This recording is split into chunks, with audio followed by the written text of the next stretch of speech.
The rain lashed against the windows of the dimly lit bar as I stood frozen, clutching the positive pregnancy test in my trembling hand. Across the room, Ethan's cold eyes met mine, his lips curling into a cruel smirk. "You thought you could just walk away from me, Lena?" he sneered, his voice slicing through the hum of the crowd. "You're mine now, forever." The test slipped from my fingers, shattering on the floor as the weight of his words crushed me. I'd come to him for closure after our reckless night, hoping to heal from the pain he'd already caused. Instead, he'd orchestrated this moment, his betrayal a calculated trap. He knew about the baby before I did, and he was going to use it to destroy me. The moment Ethan's smirk burned into my memory, something inside me snapped.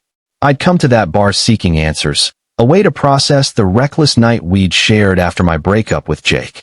I'd been raw, vulnerable, drowning in grief over Jake's infidelity. Ethan, charming and attentive, had seemed like a fleeting escape. But that night was no accident. He'd planned it, seducing me to ruin me, to bind me to him with a child I hadn't wanted. Now, standing in that bar, his threat echoed in my mind. "You'll never be free." I vowed then that he wouldn't win. I'd make him pay. The months that followed were a haze of rage and determination. My pregnancy became both a burden and a fuel for my resolve.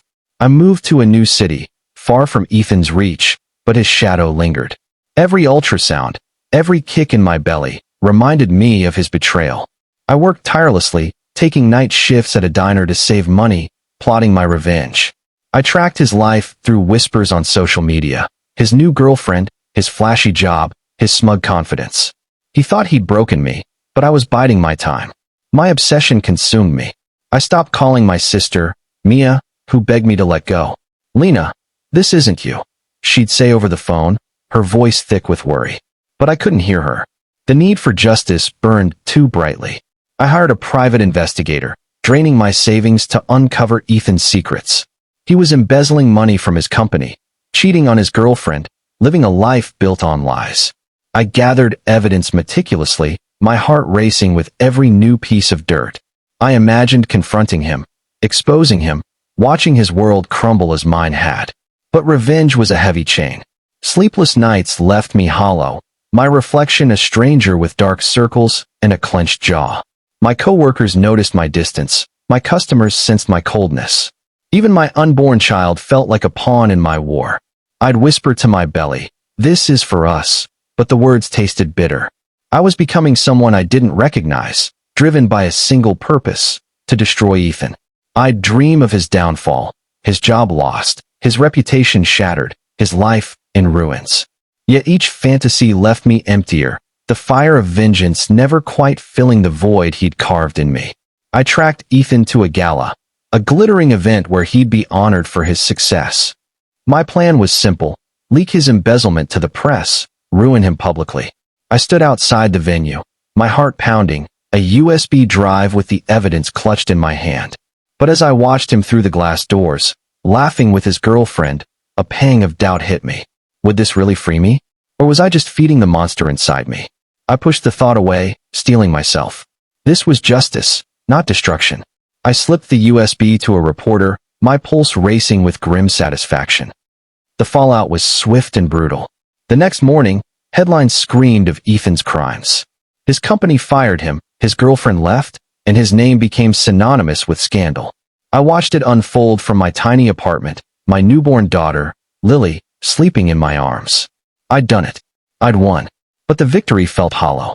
Ethan's ruin didn't erase the nights I'd cried myself to sleep or the way Lily's existence tied me to him forever.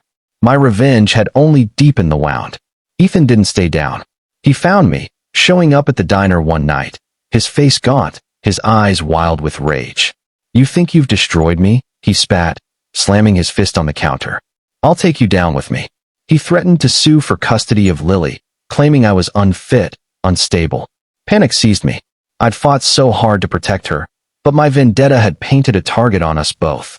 I hired a lawyer, draining what little money I had left. The legal battle loomed, a new war I hadn't anticipated. My life became a cycle of court dates and sleepless nights. Mia tried to reach me, but I pushed her away, consumed by the fight. My coworkers stopped asking how I was. Customers avoided my gaze. Lily's cries felt like accusations, her tiny face a reminder of my choices. I'd wanted justice, but I'd only created more chaos. Ethan's threats grew darker. He sent anonymous letters, hinting at worse to come.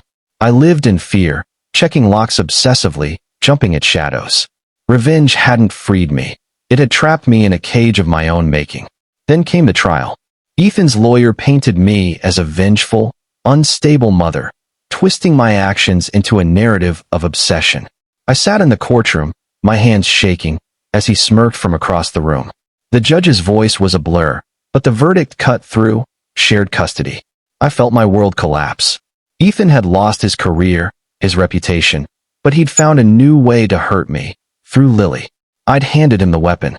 The climax came outside the courthouse. Ethan approached, his voice low and venomous. "You thought you could ruin me, Lena? Now I'll ruin her." He nodded toward Lily, asleep in her stroller. Rage surged, but so did clarity. This wasn't justice. It was destruction, and I'd let it consume us both. I walked away, clutching Lily, vowing to protect her not with vengeance, but with strength. I'd rebuild, not for Ethan's downfall, but for her future. In the end, I moved again, cutting contact with Ethan's world.